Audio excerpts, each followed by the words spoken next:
Praise the Lord. आप सभी को जय मसीह की। आज हम लोग फिर परमेश्वर के वचन से सीखेंगे कि आज हम लोगों से परमेश्वर क्या बात करना चाहते हैं।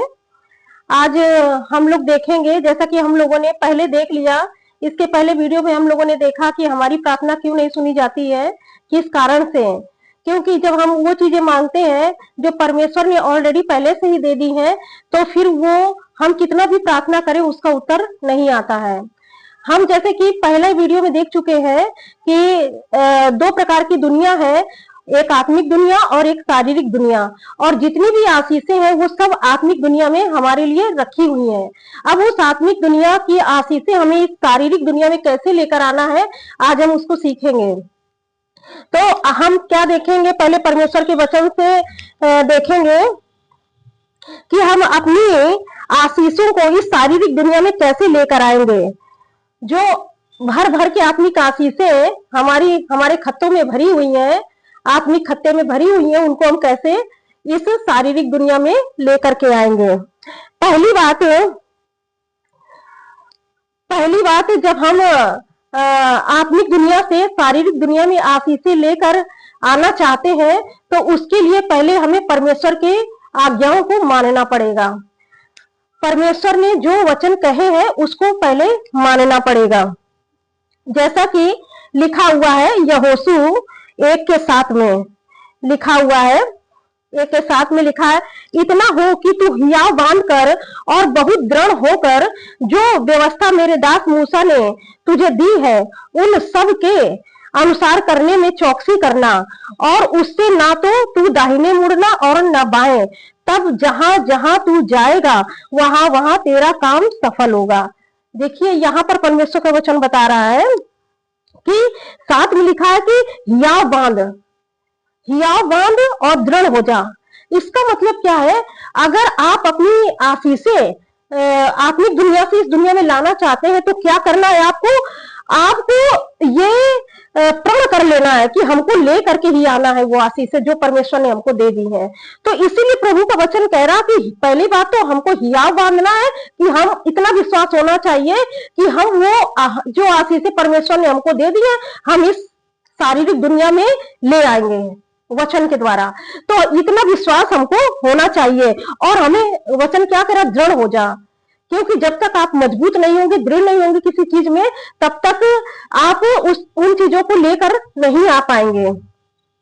इतना हो कि तू हियाव बांधकर बहुत दृढ़ होकर जो व्यवस्था मेरे दास मूसा ने दी है उन सब के अनुसार करने की तू चौकसी करना, और उससे ना तो दाहिने मुड़ना और ना बाएं।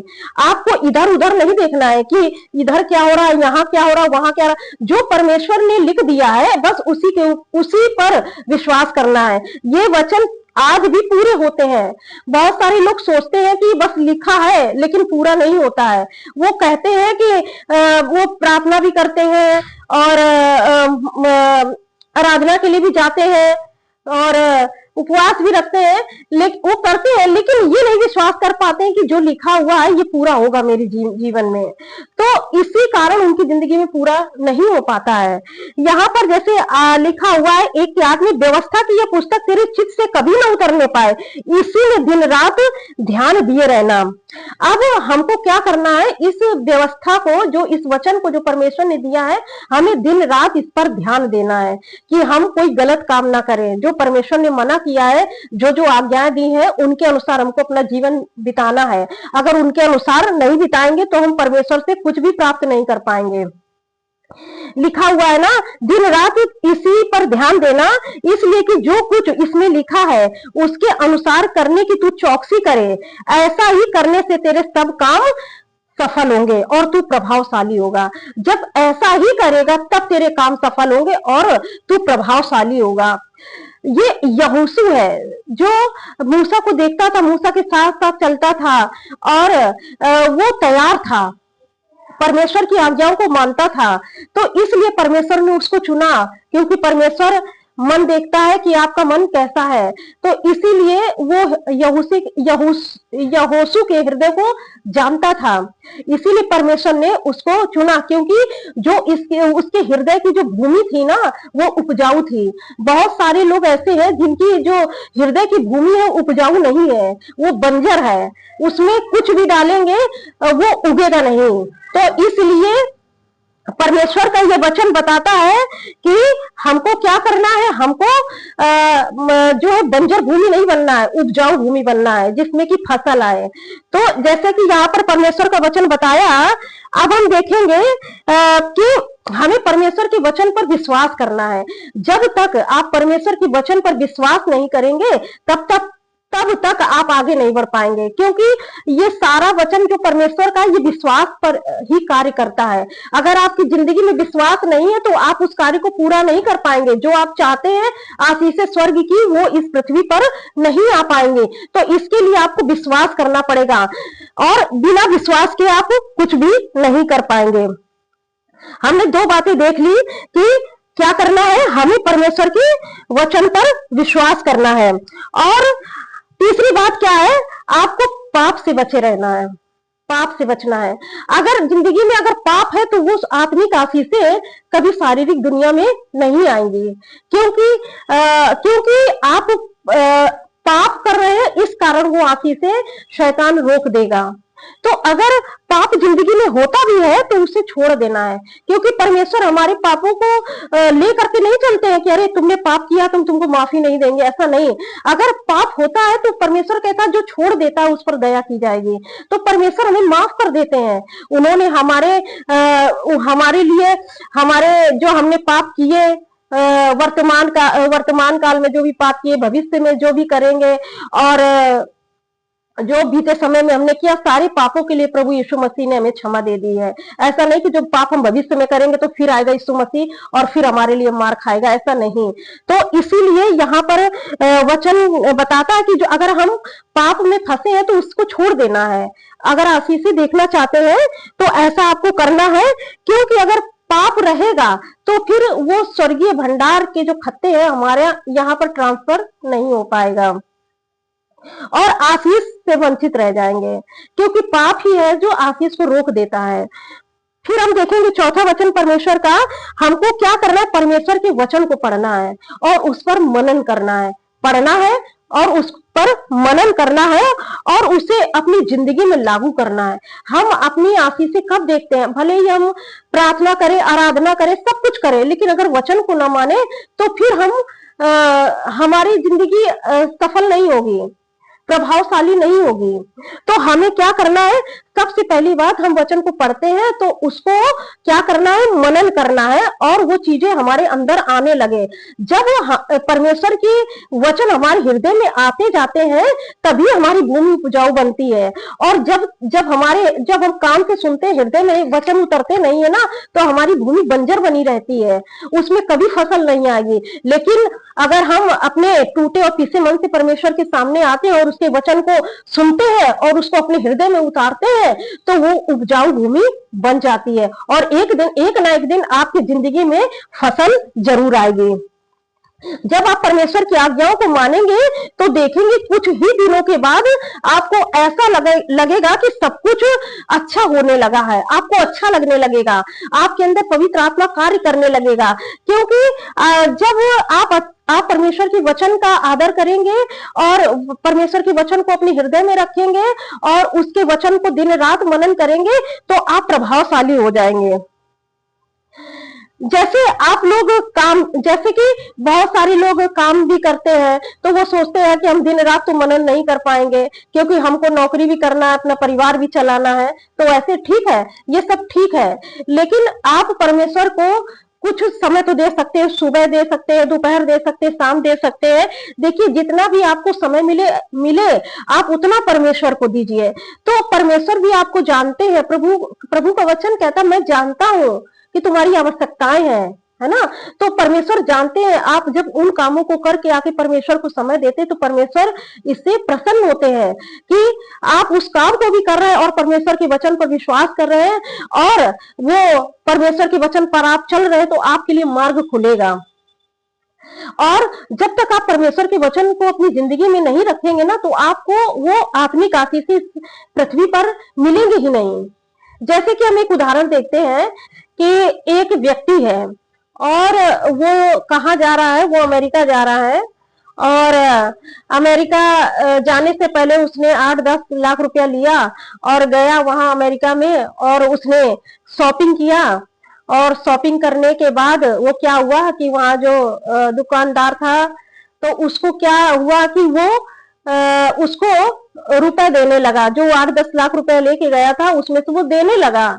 तो उसने उसके तो क्या वो उन चीजों को खरीद पाएगा?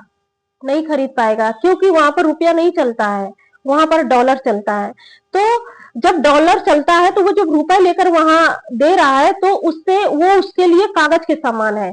इसी तरह परमेश्वर का राज्य भी है कि परमेश्वर के राज्य में अगर आप उन चीजों को लेकर के जाएंगे जो परमेश्वर की है ही नहीं, जैसे कि क्रोध है, ईर्ष्या है, जलन है, बैर भाव है, तो ये सब क्या है? ये सब परमेश्वर के राज्य में नहीं चलता है। अगर हम उन चीजों को लेकर के परमेश्वर के राज्य में शॉपिंग करेंगे तो हमको हम उस चीज को परचेस नहीं कर पाएंगे। तो हमें जब स्वर्ग के राज्य में शॉपिंग करनी है, तो इसके लिए हमें क्या करना होगा? विश्वास करना होगा, दूसरों पर दया करना होगा, और क्या करना होगा? और जैसे कि हमें परमेश्वर के वचन पर विश्वास करना होगा, लोगों पर के लिए भलाई करना होगा। तो ये सब परमेश्वर के अच्छे अच्छे काम है जो वचन में बताए गए हैं। तो जब आप ऐसा करेंगे तब अपनी जिंदगी में आप आशीषों को खुला हुआ देखेंगे, और आप देखेंगे कि सच में अपनी परमेश्वर की आशीषें हमारी जिंदगी में हमें उतरती हुई दिखाई देंगी। और जैसे कि अगर आपकी जिंदगी में आपको दिख रहा है कि कोई हमारी जिंदगी में पहाड़ है और हमें उससे बाहर निकलना है, तो जो बातें हमने बताई हैं उसको आप उसको अपनी जिंदगी में अप्लाई करें।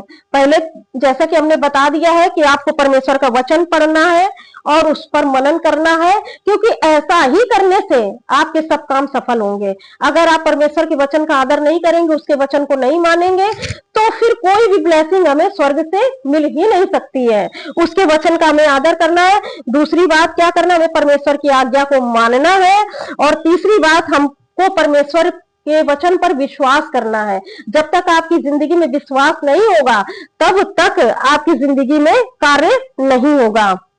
और जब हम देखेंगे तीसरी बात कि अगर जिंदगी में कोई पाप है तो उसको छोड़ना पड़ेगा, क्योंकि ब्लेसिंग रुक जाती है इसके लिए। तो इसीलिए, और चौथा जो है, हमको परमेश्वर के वचन को पढ़ना है और दिन रात उस पर मनन करना है। जब भी आपको समय मिले तो आप जाइए, परमेश्वर के वचन को पढ़िए और मनन करिए। आप ऐसा कुछ दिन करके देखिए, आप अपनी जिंदगी में फल देखेंगे। हमने जैसा उदाहरण दिया था टमाटर के पेड़ का, कि वो 8 महीने तक उसमें जो बीज था पड़ा था, वो काम कर रहा था, और 8 महीने के बाद में वो पौधा तैयार हो गया और आज उसमें फल आने लगा। और जो हमने दूसरा पौधा दिखाया था वो भी उतना, दोनों एक ही साथ लगाए थे, लेकिन दूसरा पौधा देखिए थे आप कितना छोटा था, और जो पहला पौधा दिखाए थे वो छोटा था, और जो दूसरा पौधा दिखाए थे वो बड़ा हो गया था। दोनों सेम टाइम पर निकले थे पौधे, एक ही दिन बीज बोया गया था। लेकिन ऐसा क्यों हुआ? कभी कभी ऐसे दो प्रकार के दो मनुष्य होते हैं, और एक तो बहुत जल्दी आशीष प्राप्त कर लेता है परमेश्वर से, परमेश्वर के वचन पर विश्वास करके, तो और कुछ कम बढ़ पाता है, क्योंकि कभी कभी उसके अंदर विश्वास ज्यादा आता है, कभी कभी कम आता है, कभी कभी ढीला हो जाता है, कभी कभी कुछ भी हो जाता है। तो उसकी आशीषें जल्दी नहीं ग्रो हो पाती, होती है, धीरे धीरे होती है, लेकिन जल्दी नहीं ग्रो हो पाती। और जो व्यक्ति मजबूत बन जाता है कि नहीं, हमको परमेश्वर ने जो दे दिया है हमको पाना है, तो आप निश्चित उस चीज को प्राप्त कर लेंगे। आइए हम लोग छोटी सी प्रार्थना करते हैं। परमेश्वर आपको इस वचन से बहुत आयत की आशीष दे। आइए हम छोटी सी प्रार्थना करते हैं। धन्यवाद, धन्यवाद मेरे जीवित परमेश्वर पिता, हम धन्यवाद देते हैं प्रभु जी। आप महान परमेश्वर है, आपके जैसा कोई भी नहीं परमेश्वर पिता। जो वचन बताया गया परमेश्वर पिता, उस वचन पर आपकी बहुत आयत की आशीष हो मेरे पिता परमेश्वर। हम धन्यवाद देते हैं मेरे पिता परमेश्वर, हम आदर महिमा आपको देते हैं प्रभु। आप अनुग्रह करें, दया करें, सारा आदर महिमा जलाल आपको मिले। इस छोटी सी प्रार्थना को यीशु के नाम से मांगते हैं, आमीन।